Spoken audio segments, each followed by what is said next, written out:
So what's up guys?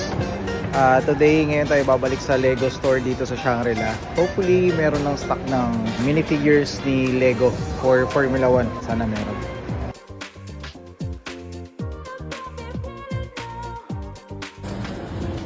So wala pa.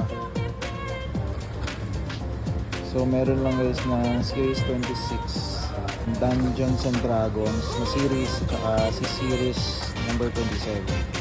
This is kompleto na natin to. Ito guys, nakabili na tayo nito, Optimus. Ito guys, oh. So Nike exclusive na Dunk 6'8".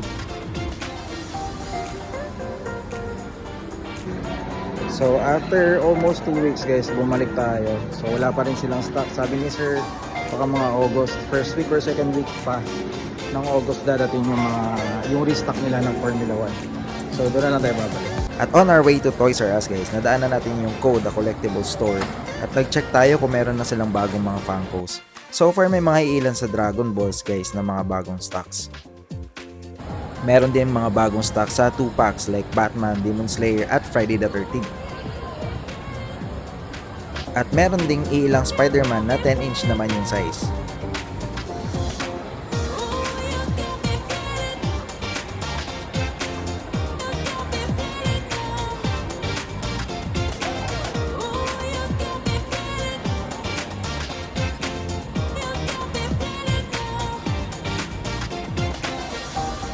So lipat tayo guys sa Toys R Us. Check tayo kung may bagong Funko at least. Pero I think wala silang bago, pero baka sakali na tayo baka meron, or perhaps Pokemon card kung meron Pokemon card. After nun, tapos sa Olis tayo after.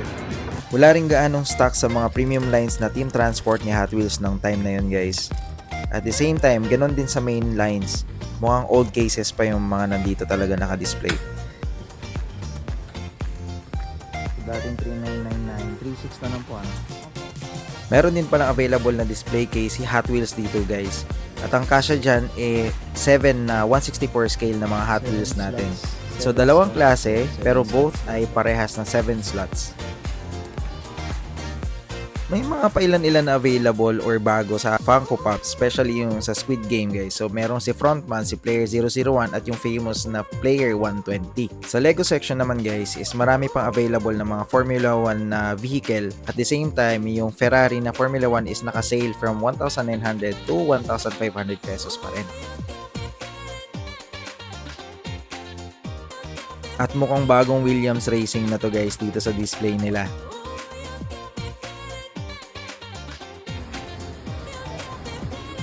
Tapos nakita ko rin tong Ferrari SF24 guys. Sobrang ganda at sobrang laki din. At syempre, sobrang laki din ang presyo. So yan ay 16,999 pesos. At nandito na tayo sa exciting na part guys. Tara, tingnan natin kung anong mga bago nila.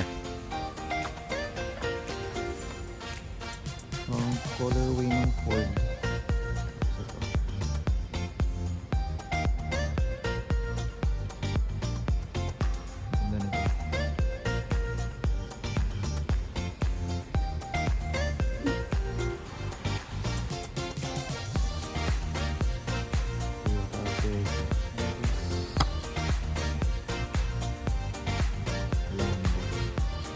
May naabutan nga din pala tayo guys na 80th anniversary ni Mattel na Paul Combi sa premium line. So ito guys, itong series na to kompleto na, ito yun. Tapos ito meron din dun sa baba. Ito hindi natin inabot. ESJ Cruiser na dumating na rin. At ang dalawang model lang na naabutan natin doon guys is itong Plymouth at kasama din yung hauler niya. Grabe to guys, ginalingan talaga ni Mattel. Hauler pa lang dito, panalong panalo na. Lalo na tong Civic Custom na to, sobrang solid. Medyo nabitin lang ako dyan sa gulong ng hauler niya, parang sobrang nipis. At syempre, hindi mawawalang hindi natin paglaruan yung favorite nating dinosaur dito sa mga Toy Story guys. Swerte guys, may nabutan pa tayo nag-iisang Lego minifigure ng Formula 1 dito sa Toys R Us. Sa Fleet Street may bago na sila. Tapos yung Porsche 911, McLaren F1, saka Mercedes na CLK GTR. Actually yung truck yung trip ko eh. Mas nagaganda na ako sa truck. Folder pala, folder. So ito yung sinasabi guys ni Hot Wheels na step up nila na casting for Toyota Tacoma.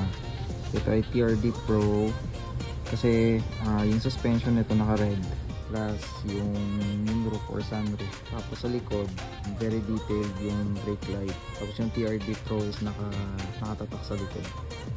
Ayun siya.